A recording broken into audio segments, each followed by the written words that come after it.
Austin Butler has a lot of Elvis songs in his Spotify account. He created the first one 3 years ago while he was decorating a Los Feliz house he had just moved into. Right at the onset of the 5 months he spent trying to convince Butler to cast him as the lead actor in Elvis.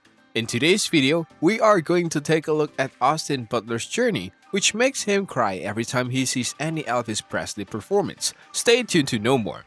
When Austin got the role, for the next 2 years, he never stopped listening to Elvis. He made playlists to release emotions for the movie.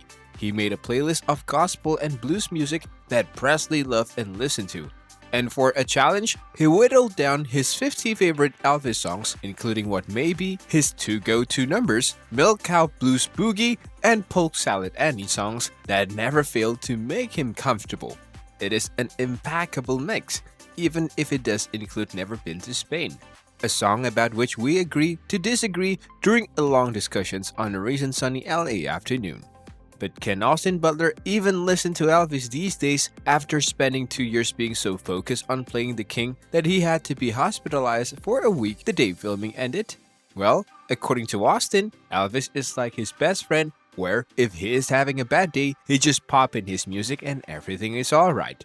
He did this just the other day, listening to Elvis Stax Studios recordings while driving around Cincinnati, where he is shooting Jeff Nichols' motorcycle film, The Bike Riders. He might just do it again while driving home to Los Feliz. Butler says he loves listening to Good Times Charlie Got the Blues when he is in LA.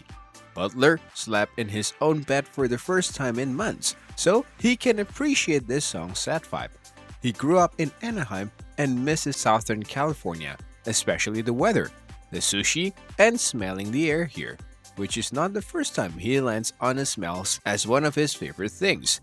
He likes Disneyland but hasn't been in a few years. He wanted to go back and tap into that feeling of going there and holding his mom's hand. According to Austin, he loves the smell. There's a person who makes cologne and candles and they have bottled the scents of the Pirates of the Caribbean. He could smell that all day.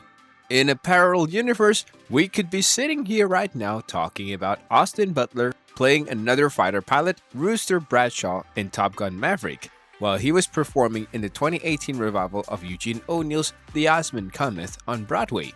Austin agent called, telling him the Top Gun producers wished him to go to Florida to screen tests. Austin said no.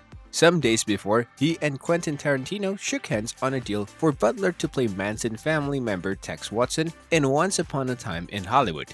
It wasn't a big role, but Butler had grown up revering Tarantino's work, and he wasn't going to pass on the dream of working with him.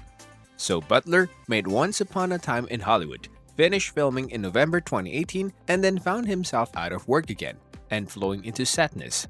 Over his career, he had considered quitting acting many times but could never let go.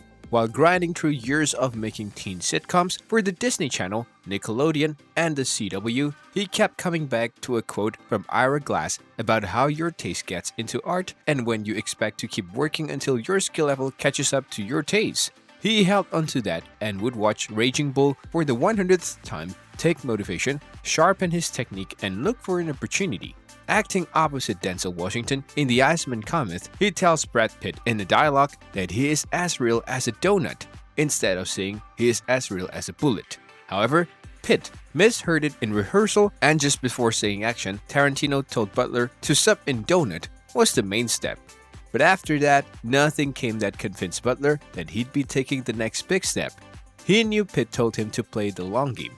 If it doesn't ring out to your heart, don't give it the time of day. So he turned down everything for 4 months, even though it was maddening, even though he felt his mental health slipping.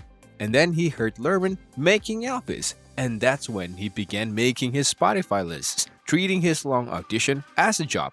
The breakthrough moment came after he had filmed himself singing Love Me Tender to Baz Luhrmann and came away feeling frustrated.